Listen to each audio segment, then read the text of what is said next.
vemos con este estudio, además de el relleno de endocavitario, vemos el útero, ¿sí? Lo podemos ver completo, vemos la trompa cómo sale y a medida que vamos pasando el estudio, podemos seguir completamente la trompa. Y del otro lado sí vemos la dilatación. Recordemos que una trompa uterina mide entre 1 y 4 milímetros de calibre normal, ¿sí? Obviamente en este caso el diámetro máximo era de 11 milímetros y no tenía volcado, por ende no estaba permeable. En estos casos lo que nosotros realizamos es una segunda inyección de contraste, ¿sí? Se coloca el contraste con una mayor presión, ¿sí? Para intentar destaparla. Bien, miren ahora. Miren lo que vemos acá. Acá se ve contraste alrededor del útero del lado izquierdo, que antes no lo veíamos, ¿sí? Y vemos el volcado, ¿sí?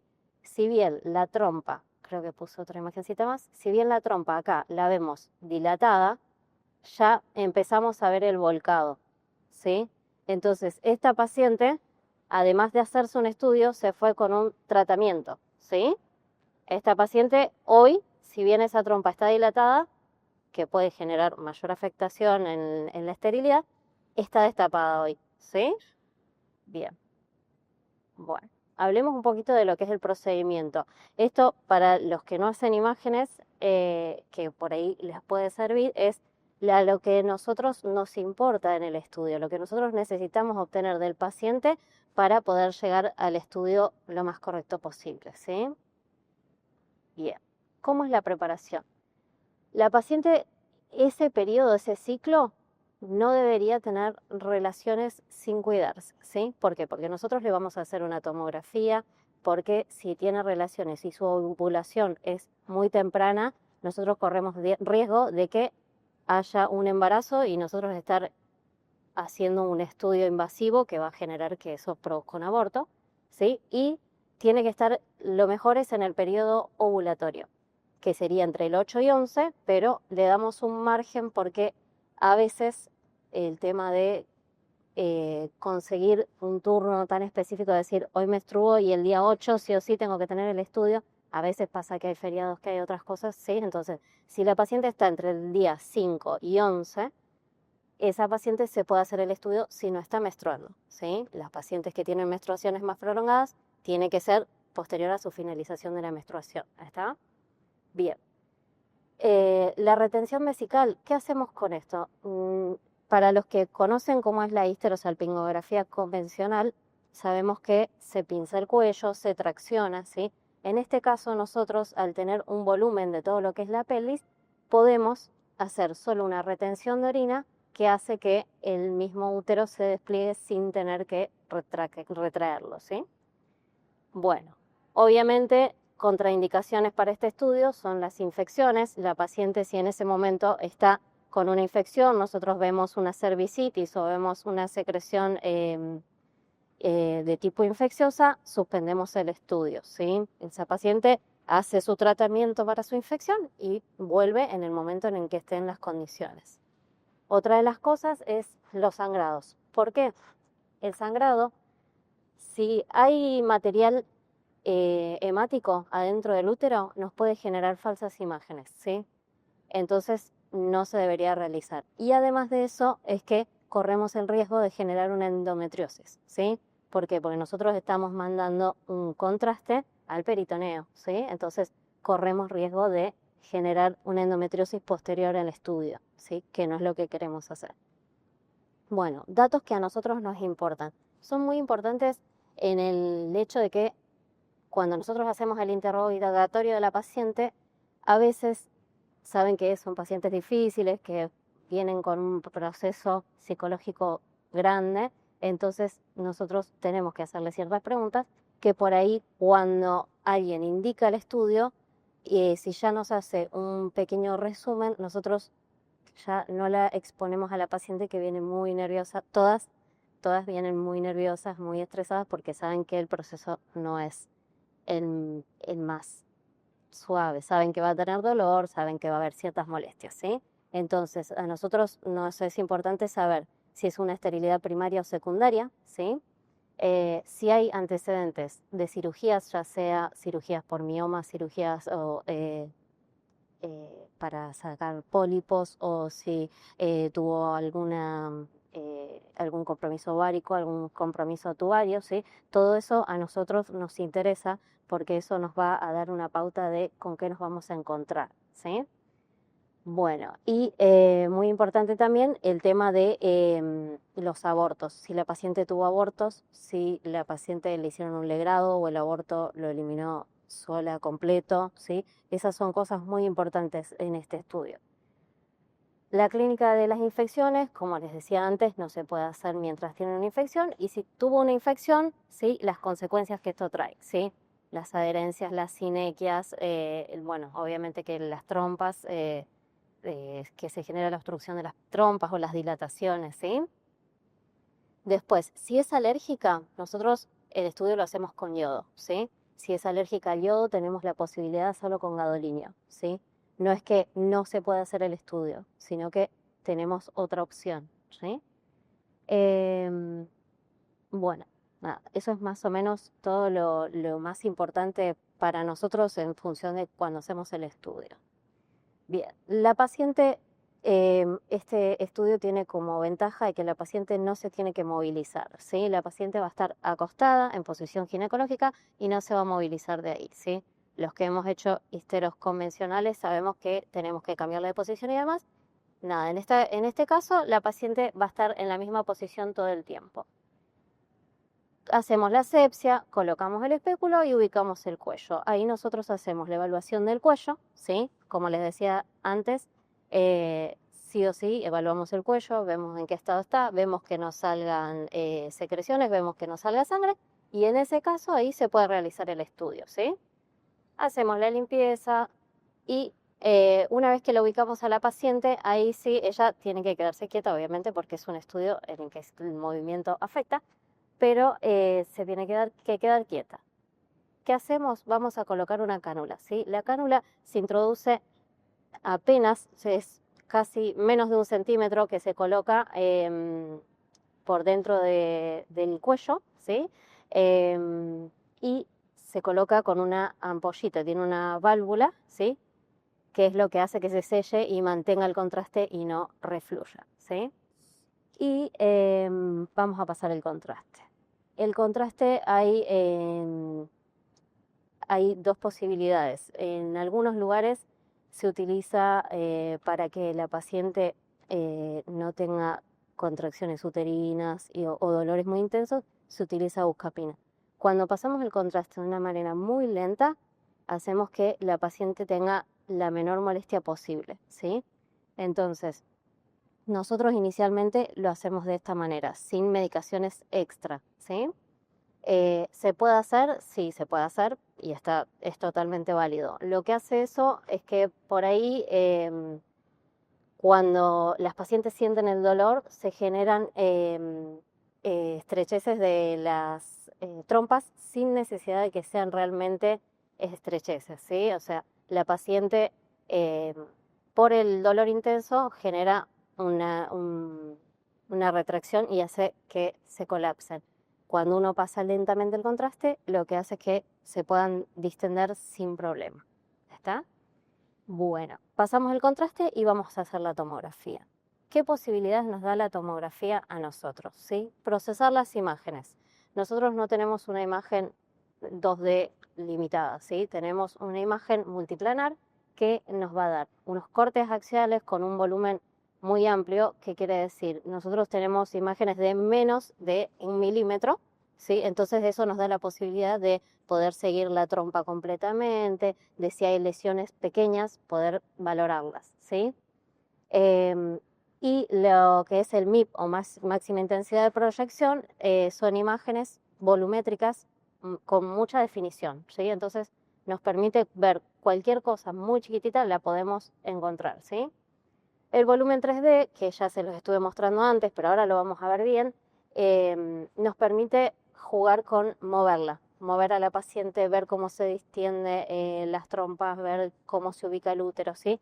Nos da la posibilidad de ubicarlo para que nosotros podamos ver lo que necesitamos ver. Y la endoscopía virtual, que es algo que tenemos como proyecto, estamos por incorporar el procesamiento de las imágenes endoscópicas, ¿sí?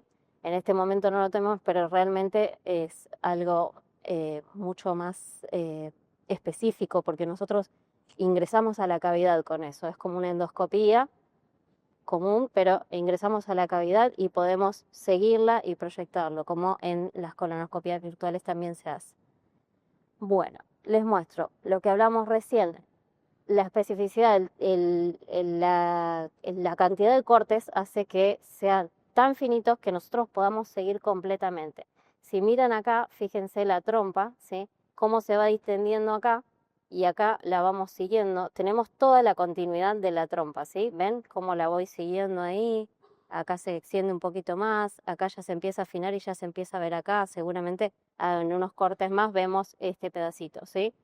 Esto es muy importante porque a nosotros nos permite una calidad muy alta de resolución de las imágenes. La reconstrucción multiplanar, bueno, esto también es súper importante. ¿Por qué? Porque miren esto, yo en este momento el eje lo cambié, ¿sí? Yo en vez de tener solo cortes axiales, yo puedo ponerlos en una posición oblicua, en la posición en la que yo quiera, tanto en coronal, axial como sagital, puedo ubicar las imágenes para poder verlo y desplegarlo de la mejor forma para tener un mejor diagnóstico. Y esto es lo que les hablaba. Esta imagen la tomamos cortesía de la revista chilena para que tengan una idea de la importancia de esto, ¿sí? Miren, esto es en el corte axial, vemos una imagen de defecto relleno, simplemente. Cuando hacemos en los cortes multiplanares la posición del útero, la ubicamos en un coronal para que sea lo más específico posible, vemos que es una imagen que no ocupa todo, sino que es un punto, se ve. Y miren cuando entramos, ¿sí? En la endoscopía.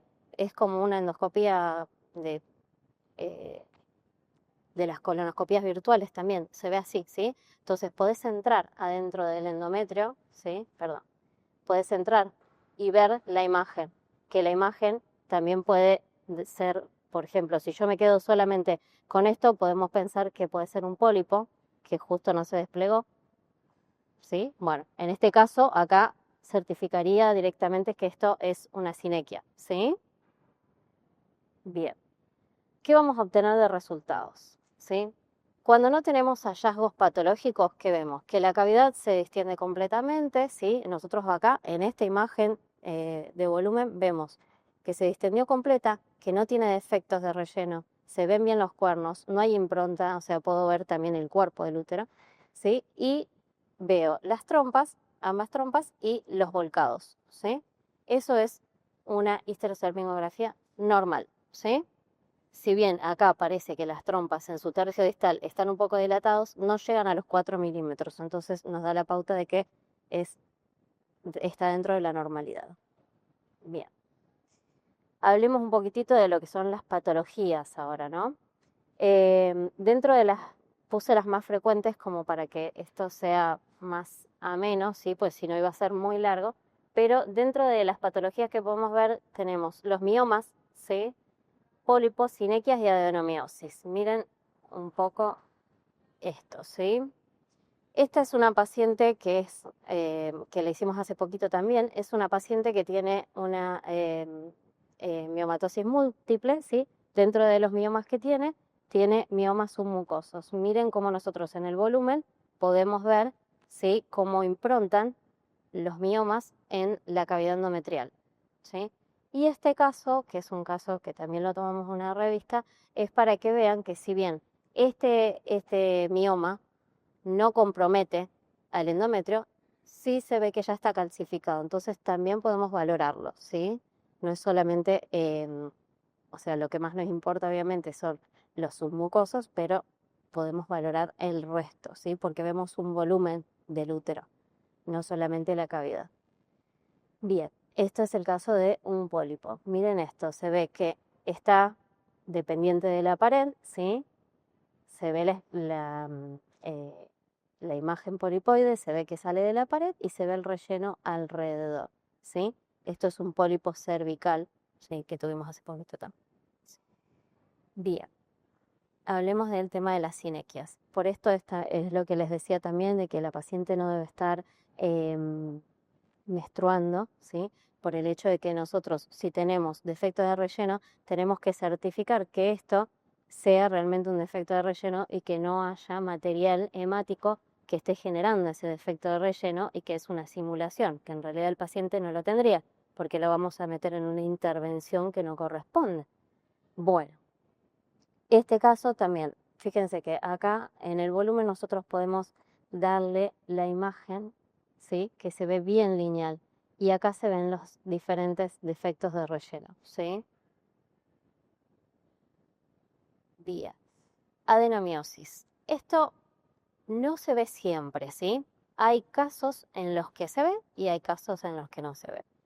Cuando las adenomiosis son muy marcadas, se puede ver el pasaje de contraste, ¿sí? Esto es bien característico de la adenomiosis, pero no se ve siempre. Hay pacientes que tienen adenomiosis y a veces se ve apenas una impronta y a veces no se ve nada, ¿sí? Pero esto es bien característico de adenomiosis. Bien, las obstrucciones tubarias. ¿Qué pasa con las obstrucciones tubarias? Nosotros lo que buscamos es eh, cuán tapadas están, ¿sí? Por ejemplo, la que vimos antes del caso, ¿sí? La paciente tenía distendida toda la trompa, ¿sí? Y llegaba hasta el tercio distal. Entonces nosotros sí tenemos la posibilidad de destaparla. Ahora, si nosotros tenemos, por ejemplo, en esta paciente, fíjense que acá está el útero en ABF, ¿sí? Y vemos una de las trompas acá, ¿sí? Y la otra no la vemos. No está directamente, ¿sí? Esta paciente no tiene volcado, ¿está? Y se ve una levemente dilatada y la otra directamente no se ve, ¿sí? Puede ser esta mosquita como mucho la trompa que tiene, que sería parte del cuerno apenas la saliencia. A esta paciente obviamente que no le vamos a hacer un intento de tratamiento. ¿Por qué? Porque es muy difícil que logremos destapar esa trompa. Bien. Bueno, dilatación, como les mostraba antes, ¿sí? Miren cómo se despliega la trompa en este caso, ¿sí? El contraste entra y no sale, ¿sí? Bien, bueno. Con respecto a las patologías uterinas, ¿sí? Las patologías las podemos dividir en lo que es en cuello y en cuerpo, ¿sí? Esto nos da una buena posibilidad el hecho de sellar el cuello con el balón que tiene la cánula porque nosotros apenas ingresamos, entonces tenemos la posibilidad, primero, clínicamente, la paciente que uno infla el balón y apenas empieza a pasar el contraste, el balón se sale, ya hay un indicio de que podría tener una incompetencia cervical, ¿sí? El balón es mínimo, se le pone 1 centímetro cúbico de aire, ¿sí? Pero en la mayoría sella, cuando hay incompetencia cervical, se ve que el balón sale, ¿sí? Entonces ya clínicamente a nosotros nos da una pauta. Bien, miren esto, ¿sí? Si bien esta es una dilatación leve, tenemos cuando nosotros colocamos el contraste, se ve que el contraste, una que refluye, ¿sí? Y la otra es que se ve el cervix mucho más amplio de lo que es habitualmente. Bien, en lo que es la estrechez del cuello, en pocos casos de infertilidad puede tener consecuencias, o por lo menos de lo que se está viendo, pero sí tenemos la posibilidad de explicar o de darle un patrón a las pacientes que tienen mayores dolores en las menstruaciones. Estas pacientes, el hecho de tener una estrechez en el cuello genera que el material hemático de la menstruación se mantenga más tiempo en la cavidad uterina y esto genere un reflujo hacia las trompas, generando endometriosis. Son pacientes que pueden tener hematometra, si tienen infecciones pueden hacer una piometra, ¿sí? Entonces esto nos habla de que la paciente necesita posterior un tratamiento y le damos una solución a todas esas complicaciones. Bien, después, en lo que son las anomalías del cuerpo, no voy a ahondar mucho, sí que sepan que tenemos la posibilidad de esto, de ver un útero bicorne, un útero arcuato, un unicornio, sí, tenemos la posibilidad. ¿Por qué? Porque además de ver el endocavitario, vemos el afuera, ¿sí? El volumen de la pelvis lo podemos ver en la tomografía. Entonces nos da la posibilidad de hacerle un estudio completo, ¿sí? Acá se ve bien en el endocavitario, se ve que hay 2 luces de la cavidad uterina y que hay un septo en el medio. Y esto, la impronta que se genera en el fondo del útero, nos habla de que es un útero bicorne, ¿sí? Bien, esto es un útero septado. El útero septado, recuerden, a modo anecdótico, ¿no? Pero que el fondo uterino es el mismo, que no hay una impronta en el fondo uterino, entonces nos va a hablar un poquito de las diferencias entre los dos, ¿sí? Tenemos muchas posibilidades. Bueno, nada, esto es todo. Les agradezco que se hayan quedado a la charla. Nada, si tienen alguna pregunta, alguna duda, me pueden preguntar, no hay problema.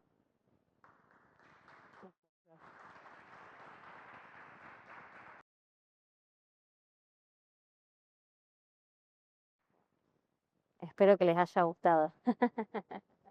Eh, Nada, es muchísimo, muchísimo la cantidad que hacemos. Sí, sí, sí, totalmente. Claro, sí, sí, es que nos pasa, o sea, tenemos muchísimos pacientes. La verdad es que es lo que les decía, se ha aumentado mucho la cantidad por el hecho de que la natalidad hoy por hoy es en edades más avanzadas y eso genera que también que el estudio se haga más seguido, ¿no?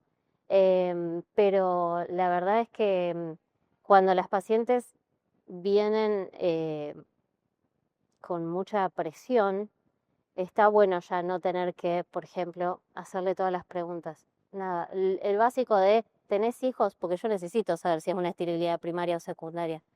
Básico. Para ellas es un montón que les pregunte eso. Entonces, es mínimo con que en el diagnóstico te ponga esterilidad primaria, esterilidad secundaria, ahí ya te ahorras de un choque con la paciente. Aparte es un procedimiento invasivo, quieras o no, es un procedimiento invasivo. Entonces uno tiene como que tener esa confianza con... Totalmente, sí, totalmente, sí, sí, sí. No, sí, sí, sí, sí. El estudio dura 10 minutos. En el post, la paciente, lo único o sea, no hay algo grave que pueda generar. Pasa siempre, o sea, si hay volcado, pasa del peritoneo, ¿sí? No, puede generar dolores, ¿sí? Dolores tipo cólico, pero en general se le indica o ibuprofeno, paracetamol, y con eso están bien. Yo cuando veo pacientes que son, como que están muy asustadas, lo que hago es, yo tomo el número de teléfono de las pacientes y al otro día las llamo, les pregunto saber cómo están. Me parece súper importante porque ellas necesitan esa contención. Yodado, yodo. Sí, sí, sí. En el caso de las alérgicas sí se puede usar gadolinium, ¿sí? Pero usamos yodo diluido, sí. Sí, sí. Sí, sí, sí. Totalmente. No traccionamos el cuello. Totalmente. Sí, es que esto, totalmente, es mucho dolor. Sí, sí. Y aparte, no es solamente eso. Uno, como imaginólogo, tiene que traccionar, tiene que mantener el contraste, tiene que traccionar. Cuando le haces el coté en una convencional, por ejemplo, la paciente la tenés que dar vuelta con todo el instrumental puesto, ¿sí? Entonces, en este caso la paciente está acostada siempre, se pasa el contraste, ya de por sí pasar el contraste es doloroso porque estamos dilatando la cavidad, si hay volcado, está cayendo al peritoneo, genera una irritación fuerte. A ver, hay pacientes con mayor tolerancia o menor, pero ya de por sí vienen con una sugestión y esto como que, nada, tratamos de que sea el ambiente para ellas también lo más ameno posible, porque realmente es un procedimiento invasivo doloroso, es real, ¿sí? Así que bueno, nada, bueno, gracias por escucharme.